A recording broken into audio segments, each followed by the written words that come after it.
의원실 국회의원 한준호입니다. 저는 현재 국토교통위원회 소속 위원이기도 합니다. 오늘 이 자리는 원희룡 전 장관의 이재명 대표에 대한 허위사실 공표 고발과 관련해서 좀 입장을 말씀드리고자 이 자리에 섰습니다. 취임 전 노선 변경 주장과 관련된 이 사실관계부터 실은 즉각 해명을 해야 되는 사실이기도 합니다.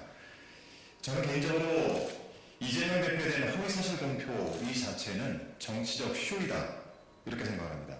관련 조사를 오랜 기간 동안 했던 입장에서 말씀드리는 겁니다. 원희룡 장관이 그 서울 양평간 고속도로와 관련해서 백지화 선언을 했을 때도 김건희 여사 일가의 땅이 그곳에 있었다는 것을 이 사건과 관련해서 이전에 알았다라고 한다면 본인이 정치적 생명을 걸겠다 이렇게까지 말씀하셨는데도 불구하고 저희가 많은 사실들을 밝혀냈음에도 지금 어떻게 했습니까? 개항에 출마를 했죠. 일종의 정치적 쇼에 대해서 제가 하나하나 짚어드리도록 하겠습니다. 어제, 즉 6일 원희룡 전 국토교통부 장관이 이재명 더불어민주당 대표를 검찰에 고발했습니다. 공직선거법상 허위사실 공표 혐의라는 것입니다. 이재명 대표가 6일 오전 제232차 최고위원회에서 한 발언을 문제 삼았습니다.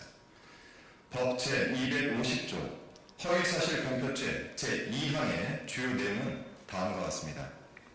당선되지 못하게 할 목적으로 후보자에게 불리하도록 후보자 등에 관하여 허위사실을 공표한 경우 7년 이하의 징역 또는 500만 원 이상 3천만 원 이하의 벌금에 처하도록 되어 있습니다. 원희룡 전 장관이 이 고발이 과연 합당한 것인가 사안의 핵심인 허위사실 여부부터 짚어보도록 하겠습니다.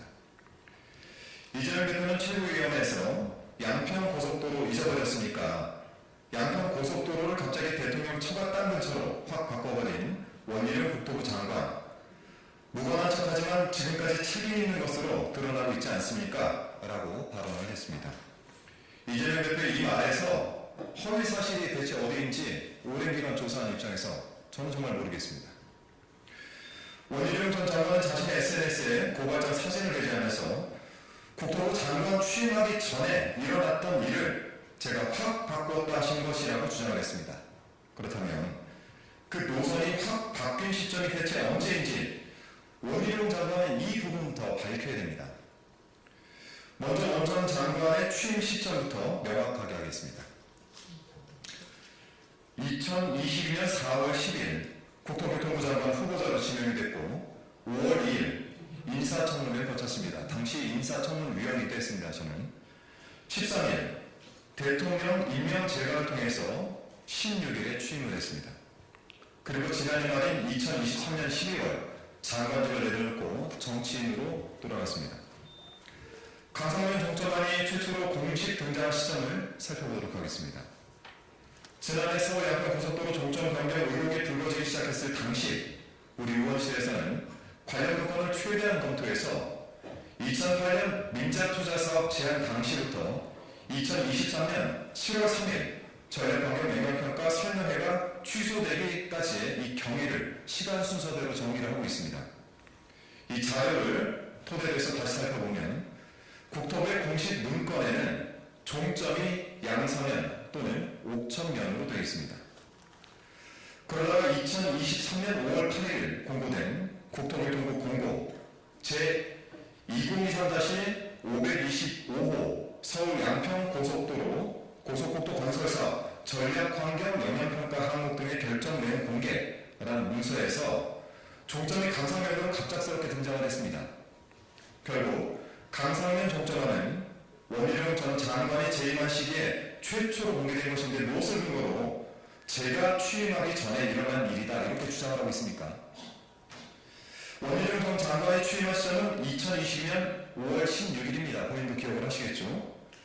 원 전 장관의 재임 시기인 2022년 5월 27일 국토교통부는 전략환경 영향평가 용역발주를 요청했고 그 공문에 첨부된 과업지시서의 과업계획 하남 강일동에서 양평 양서면으로 기종점이 적시되어 있습니다. 2020년 7월 18일 국토부가 각 지자체 등으로 발송한 노선계획안 검토 의견 1차 요청 공문번호로 도로정책과 3840에도 사업계획상 종점은 양성면이었습니다. 만약 장관 취임 전에 종점안이 확 바뀌었다면 원전 장관의 임기 중에 시행된 수많은 공문서들에도 변경된 종점안이 명시되어 있어야 합니다. 앞서 언급한 전력환경 영향평가 과업지시서와 검토 의견 요청 공문 등 이런 내용에는 원전 장관이 취임한 이후에 시행된 공문임을 명확하게 말씀드립니다. 하나의 부처 안에서 일어난 모든 일이 최종 책임은 언제나 장관에게 있습니다. 강상면 종점안이 처음 보고된 당일부터 원전 장관의 임기가 시작이 됐습니다. 다당성 조사의 용역계약은 2022년 3월 29일에 이루어졌고 원전 장관의 취임 당일인 2022년 5월 16일에 대한노선대와 관련한 첫 내부 보고가 있었습니다. 자, 이런 사실을 언론 보도를 통해서도 많이 확인을 할 수 있습니다. 당시 용역업체가 이미 예타를 마친 기존 종점안이 아닌 강상면 종점안으로 공사를 설계해야 한다는 내용을 보고했다는 사실도 함께 보도가 되어 있습니다. 첫 내부 보고가 있던 날로부터 8일 뒤인 2022년 5월 24일 용역업체가 착수 보고의 자료를 제출했습니다. 이 자료에는 남양평, 즉 강상면으로 종점으로 변경 검토라는 내용이 포함됐고 문제의 그 대한노선대가 그려져 있었습니다. 대한노선대의 첫 내부 보고 시점부터 전략환경 영향평가까지 강상면 종점안이 논의되던 그 시기 장관은 누구였습니까? 노선 변경 논란이 불거지기 시작했던 당시 국토부는 종점이 변경된 시기가 양평군이 노선 계획안 검토 회시를 한 2020년 7월 26일 그 이유란 취지로 주장을 했었습니다. 그때는 2020년 7월이라고 말을 하던 이제는 원전 장관의 취임 전 일어난 일이다 이렇게 주장을 하고 있습니다. 도저히 이 횡설수설을 받아들일 수가 없습니다. 만약 원전 장관의 취임 전 일이라는 주장이 사실이라면 사안은 새로운 국면에 접어들게 됩니다. 과연 누가 강상면 종점안을 관찰했는지 그 근거는 어디에 있는지 먼저 밝힐 시작을 해야 됩니다. 밝힐 수 있겠습니까?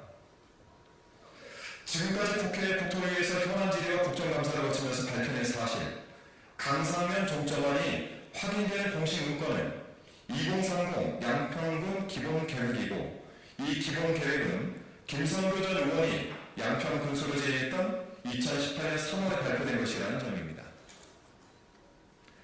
김성교 전 의원이 윤석열 대통령 그리고 그 장모에 대해서 발언한 내용은 이미 잘 알려진 사실이라는 점도 함께 말씀드립니다.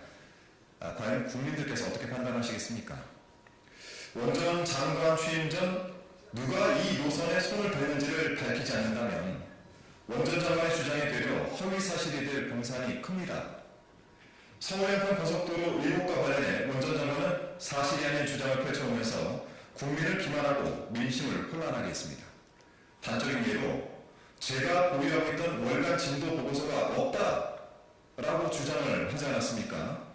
허위사실과 관련해 고발을 하고자 한다면 본인 스스로부터 자백을 하고 고발하는 것이 순서가 아닐까 싶습니다. 허위사실 공표죄와 관련한 주장을 추가로 간단하게 짚어보겠습니다. 이재명 대표가 서울 양평고속도로 의혹을 언급하는 것이 원전 장관이 후보자에게 불리해서 당선되지 못하게 할 목적을 띄었다라고 판단했나 봅니다. 만약 이 의혹이 원전 장관의 당락을 좌우한다면 국민께 송구한 마음으로 의혹을 속 시원하게 해소하지 못했다는 반성부터 하는 것이 옳지 않을까 싶습니다. 2020년 7월부터 지금까지 서울 양평고속도로 종점 변경 특혜 의혹을 두고 온 국민이 큰 상처를 받으셨다는 사실 절대 잊어서는 안 되겠습니다. 지난 대선 당시였던 2021년도에도 원전 장관이 이재명 대표를 고발하더니 제22대 총선 국면에서도 또 고발을 하고 나섰습니다. 이쯤 되면 정치적인 쇼이자 습관입니다. 이재명 대표에 대한 고발 선거 전략으로 이용하겠다는 의도에서 나온 행동이 아니기만 바라보겠습니다. 정정당당히 민심의 심판을 받으시길 바라고요.